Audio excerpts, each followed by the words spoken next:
Fikile, today you were facilitating a workshop on LGBTI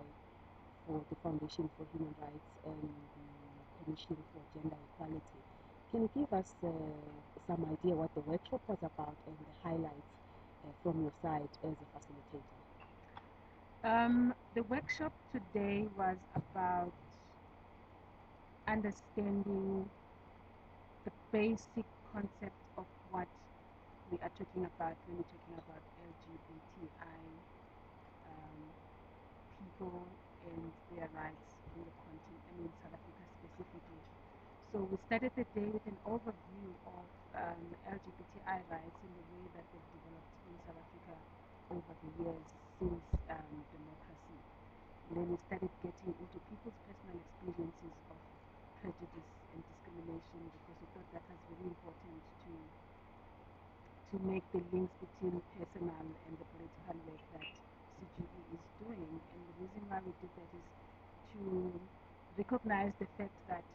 even though we work within institutions that uphold particular mandates about protecting human rights in the country, those institutions are often held by people who hold certain experiences and certain prejudices and also certain pains about discrimination. So we needed to make the connections between what that is like in relation to their own perceptions of LGBTI people's oppressions in the country. It was a very exciting, deep conversation. There were a range of issues that came up. Some of them we could not even um, process, but we are going to do that in the next remaining 2 days. Issues around the differences between what we're talking about when we're talking about sexuality, our bodies, our biology, and our makeup in relation to our gender, which is a social construct, and the things that we choose to be or not choose to be in relation to our bodies, our sex, and our being in the world. And we started making the links as well to sexual orientation and making the distinctions, and a little bit starting to zone into talking about the differences of sexual acts, even, so making the differences that, and I think in the end we got to a place where we're starting to unpack even the source of prejudice. What is the source of violence in society? Um,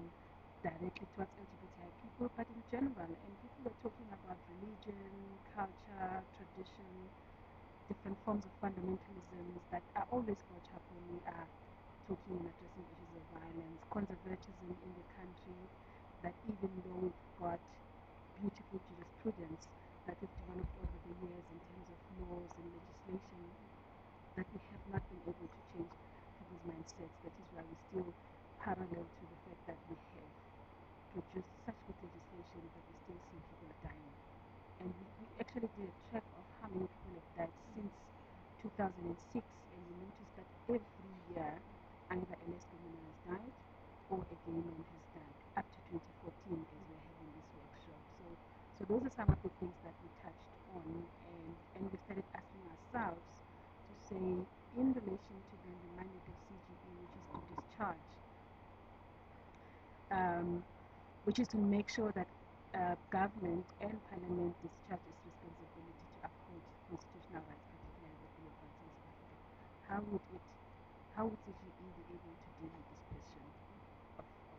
homophobia in the country, and making the connections to xenophobic attacks or xenophobia and all other forms or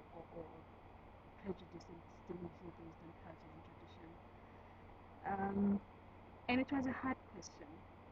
But what was very interesting is how people started to own up even to a question of saying it is important that as people who uphold this responsibility within CGE, that we begin to take responsibility, we begin to take a position as CGE in terms of how we are going to use our own convictions as people, our own conscience, but also the constitution that we have over and above our individual convictions of religion, culture, and tradition, to see how best that we can shift the mindsets with the mandate that we have. And that is kind of where we ended the day. And we are hoping tomorrow that we are going to deepen that conversation and look at the role that CGE could